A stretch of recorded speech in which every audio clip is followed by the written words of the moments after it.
ብሬከር እየመለሰ ሶኬት እየቀለጠ እንዲሁም ኤሌክትሪክ ምድጃ ሶኬቶች እየተበላሹ ተቸግረዋል። እንደዚህ አይነት ችግሮች የሚከሰቱት ከፍተኛ የሆነ ኤሌክትሪካል ሎድ ወይም ኤሌክትሪካል ጭነት ያላቸውን የቤት ውስጥ እቃዎች ወይም መሳሪያዎችን በመደበኛ ሶኬቶች ኤሌክትሪካል ፓወር ስናገናኝ ወይም ስንሰጣቸው ነው። በዚህ ቪዲዮ ለከባድ ኤሌክትሪክ ጭነት የሚያገለግሉ ሶኬቶችን በአውቶካድ ድሮይንግ ዲዛይን እናደርጋለን።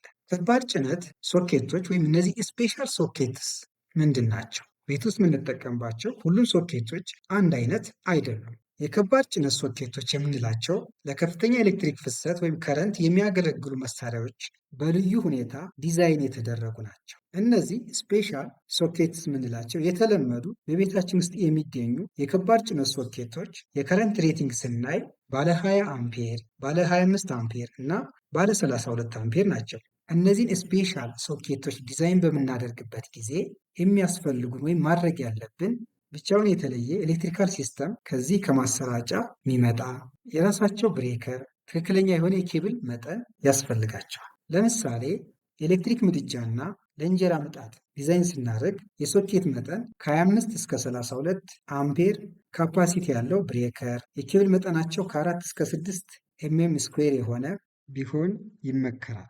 አውቶካድ ውስጥ የስፔሻል ሶኬቶችን እንዴት ዲዛይን እናደርጋለን? እዚህ አውቶካድ ላይ እዚህ ለተሰጠን ቤት ስፔሻል ሶኬቶች ወይም እነዚህ ለከፍተኛ ኤሌክትሪክ ጭነት የሚያገለግሉ ሶኬቶች የት ጋር እንደሚያስፈልጉን መጀመሪያ መለየት አለበት። እዚህ ህንፃ ላይ ያሉ ቤቶችን በምናይበት ጊዜ እዚህ ክችን ላይ ለኤሌክትሪክ ምድጃ እና ለእንጀራ ምጣድ ስፔሻል ሶኬቶች ያስፈልጉናል። ስለዚህ እዚህ ኪችን ላይ ስፔሻል ሶኬት ዲዛይን አድርገን ማስቀመጥ አለን። እኔ ለዚህ ድሮይንግ ይሄን ምልክት ይሄን ሲምቦል ለስፔሻል ሶኬቶች ክሬት አድርጋል። ይህን ምልክት ተጠቅሚያል። ዜናዬን ኮፒ ላድርግና እዚህ ኪችን ላይ ሁለት ስፔሻል ሶኬቶች ያስፈልጉኛል። አንድ ለእንጀራ ምጣድ፣ ሌላ ደግሞ ለኤሌክትሪክ ምድጃ። ይህን ሮቴት ላድርገው።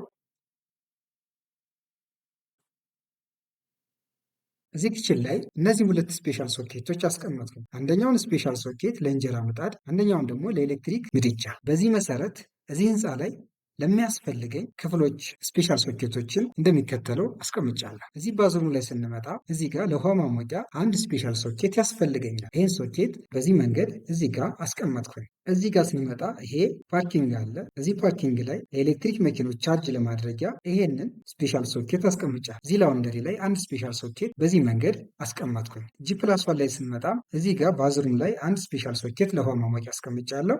ስለዚህ በዚህ መንገድ ዲዛይን በማድረግ ትክክለኛ የሶኬት አይነትና መጠን መጠቀም ይቻላል። ታንክ ዩ ቬሪ ማች ፎር ዮር ዋቺንግ።